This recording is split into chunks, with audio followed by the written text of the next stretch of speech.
I dreamt I saw a mountain, a very, very high mountain.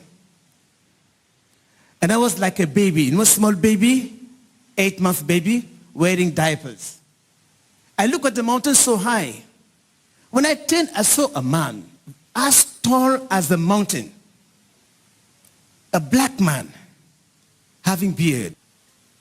The man I saw in the dream, they were calling that man the man in the synagogue.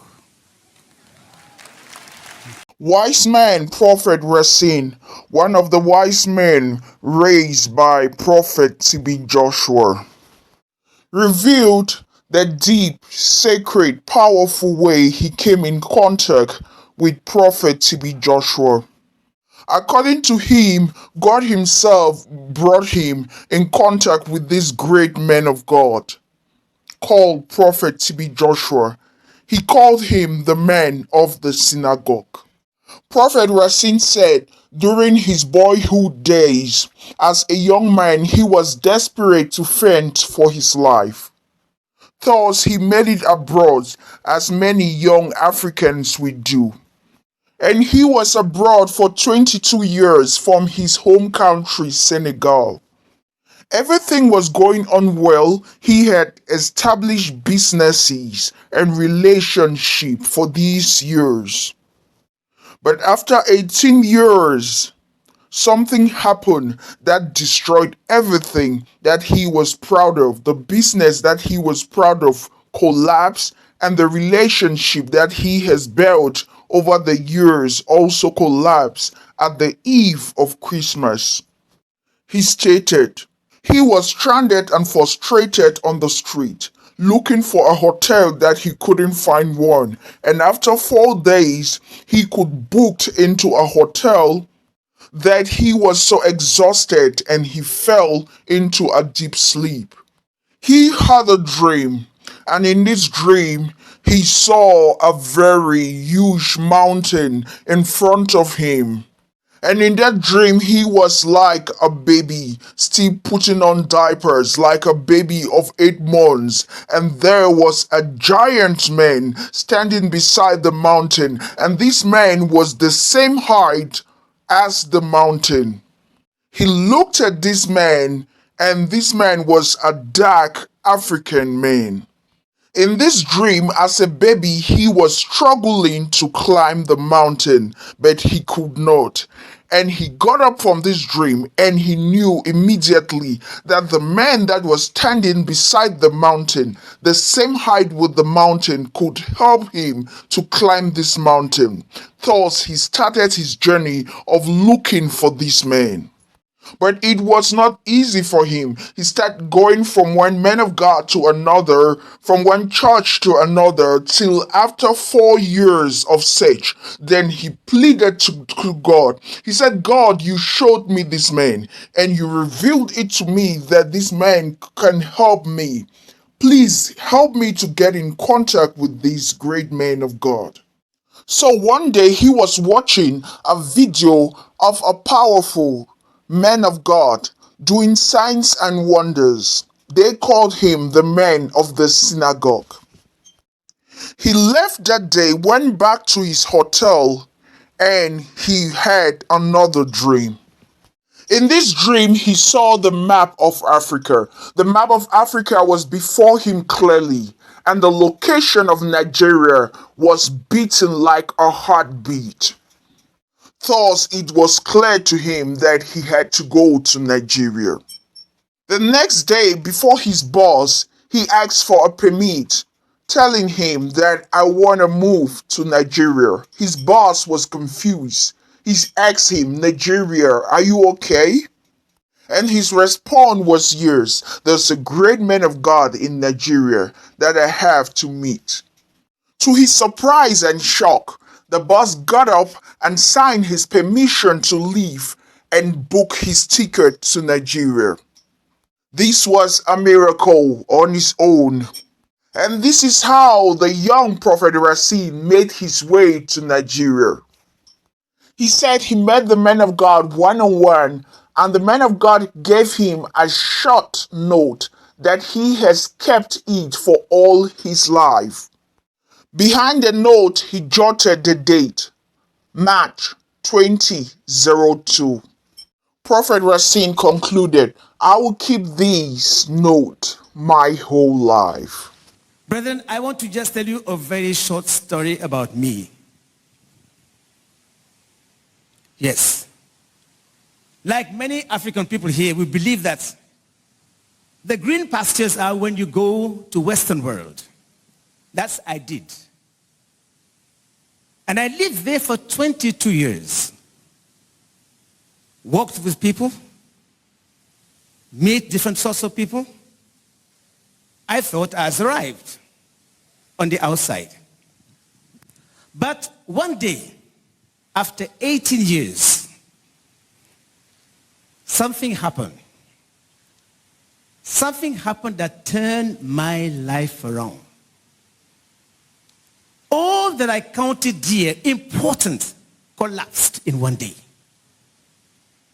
That business I was proud of collapsed.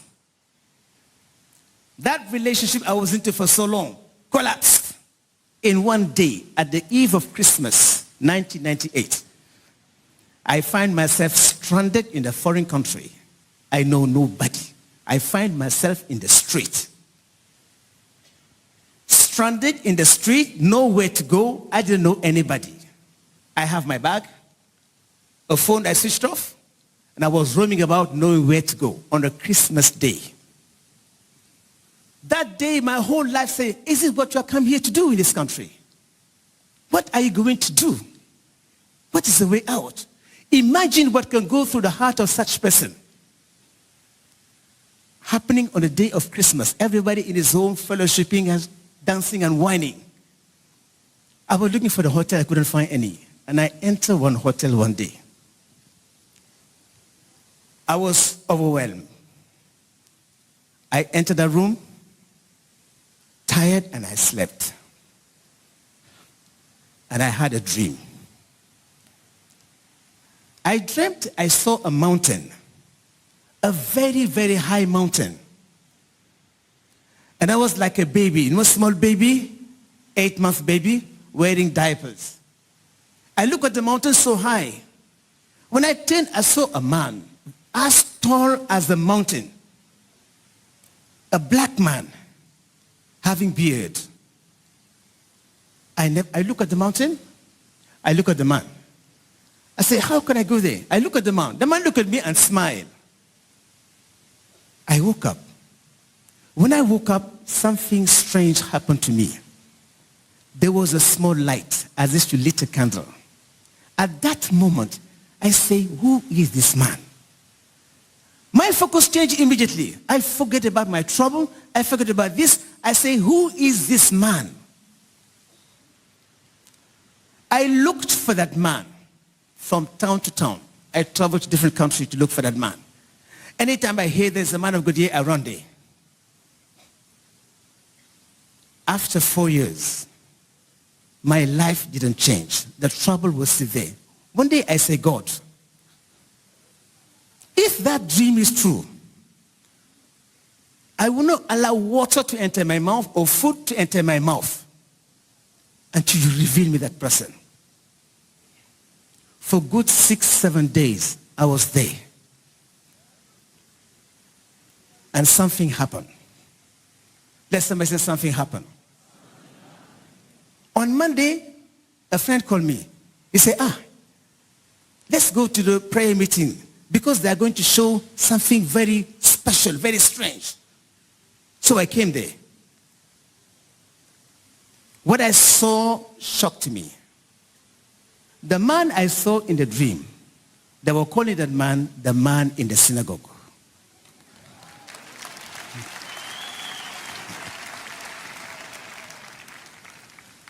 When they played that video, I saw a man sitting on the ground, the buttocks eaten by worm.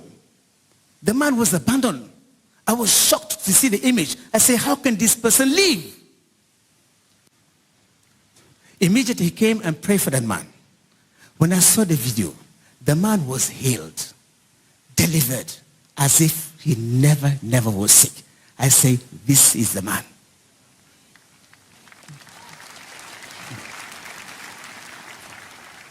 I began to say, God, how can I go there? How can I see him?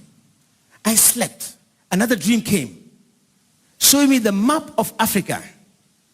And Nigeria was like a heartbeat. Boom, boom, boom, boom.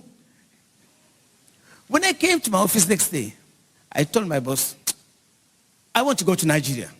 He looked at me and said, what happened to you? Are you off? I mean, are you? I said, no. There is a prophet there. I want to go and see him. Before I realized, he came to me, take the checkbook, sign the check, and get my ticket.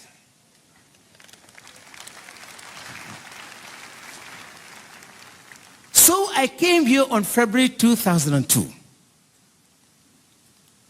On that faithful Sunday service, the prophet saw me in his office. I entered, I couldn't talk. He gave me this. This paper you see has been with me now for good 16 years.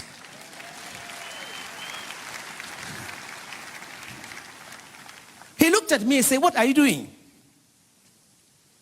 God has a plan for you. My dear brother, if you don't know where you are destined to be, oh Lord, your destiny will be changed forever.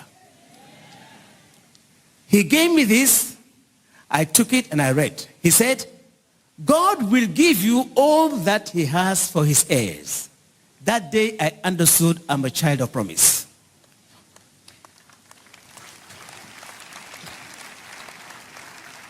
So I wrote on the back, Sunday, 3rd of March, 2002.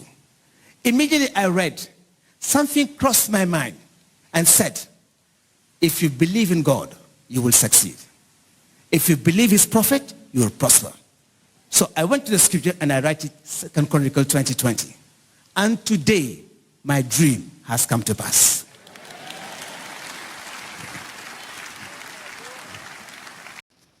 Please don't forget to hit the subscribe button as a way to support the channel. We are grateful for all your efforts.